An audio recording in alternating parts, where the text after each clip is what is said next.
நம்ம சமையலுக்கு டெய்லி புளியை ஊற வைக்காமல் கரைக்காமல் ஒரே முறையாக அதை பேஸ்ட்டாக எப்படி ப்ரிப்பேர் பண்ணலாம், எப்படி 2-3 மாதத்துக்கு ஸ்டோர் பண்ணி வச்சுக்கலாம் அப்படிங்கிறத பார்க்கலாம். நான் உங்கள் friend Jaya Srinivasan. Welcome to veggies recipes. புளி ஒரு 1/4 கிலோ, கல்லுப்பு 1 டீஸ்பூன், மஞ்சத்தூள் 1 டீஸ்பூன். புளியை நல்லா க்ளீன் பண்ணிக்கணும். அதில் நார், ஓடு, புளியங்கொட்டை இதெல்லாம் இருந்ததுன்னா சுத்தம் பண்ணி வச்சுக்கணும். இதை பாருங்கள், நான் க்ளீன் பண்ணியிருக்கேன். இந்த அளவுக்கு எனக்கு வேஸ்ட் கிடச்சிருக்கு. ஒரு 1/4 கிலோ புளியை நல்லா ஒரு 2 தடவை வாஷ் பண்ணிக்கணும். அதில் எதுவும் தூசி மண் எது இருந்தாலும் போயிடும். இப்போ புளியை குக்கரில் எடுத்துக்கணும். எடுத்துக்கிட்டு ஒரு 200 ml தண்ணி ஆட் பண்ணிக்கணும். இப்போ இதில் உப்பையும் மஞ்சத்தூளையும் ஆட் பண்ணிவிடுங்க.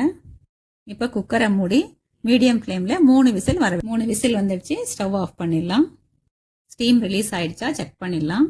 குக்கர் திறந்து பார்த்துடலாம். பாருங்க, புளி சூப்பராக வெந்திருக்கு, நல்லா சாஃப்டாக இருக்குது. இப்போ ஒரு கரண்டியால் கலந்து கொடுத்துருவோம். கொஞ்சம் சூடு ஆறட்டும். சூடு ஆறினதுக்கப்புறம் மிக்சியில் போட்டு அரைச்சி எடுத்துக்கலாம். நான் மிக்சியில் போட்டு அரைச்சி எடுத்துட்டேன். பாருங்கள், நல்லா பேஸ்ட்டாக இருக்குது. இந்த மாதிரி பதத்துக்கு நல்லா அரைச்சி எடுத்துக்கணும். இப்போ இந்த புளியை நம்ம ஃபில்டர் பண்ணிக்கணும். மிச்சம் மீதி இதில் வேஸ்ட்டு சக்கை ஏதாவது இருக்கும் இல்லையா, அது எல்லாத்தையும் நீக்கிட்டு நல்லா ஒரு பேஸ்ட் மாதிரி நம்ம எடுத்துக்கணும். இப்போ பேஸ்ட் எல்லாத்தையும் இந்த வடிதட்டில் சேர்த்துக்கோங்க.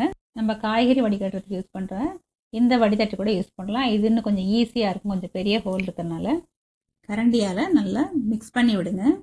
நல்லா ஃபைன் பேஸ்ட்டு கீழே நமக்கு இறங்கும்.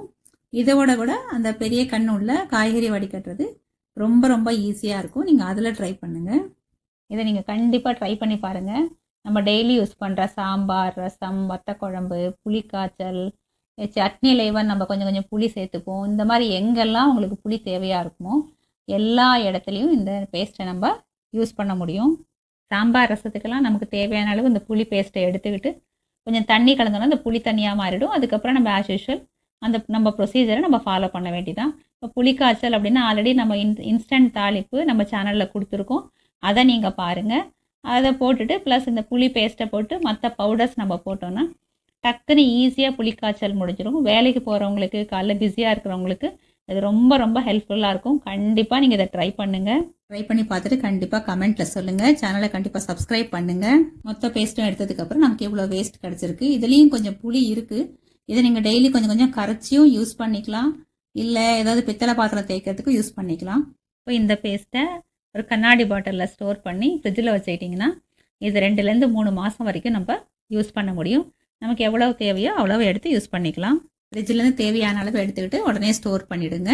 கண்டிப்பாக ட்ரை பண்ணுங்கள். எப்படி இருந்ததுன்னு கமெண்ட்டில் சொல்லுங்கள். இந்த ரெசிபி பிடிச்சிருந்தா உங்கள் ஃப்ரெண்ட் ஜெயாவுக்காக சப்ஸ்கிரைப் பண்ணுங்கள், லைக் ஷேர் பண்ணுங்கள், கமெண்ட் பண்ணுங்கள். தேங்க்ஸ் ஃபார் வாட்சிங். Please subscribe.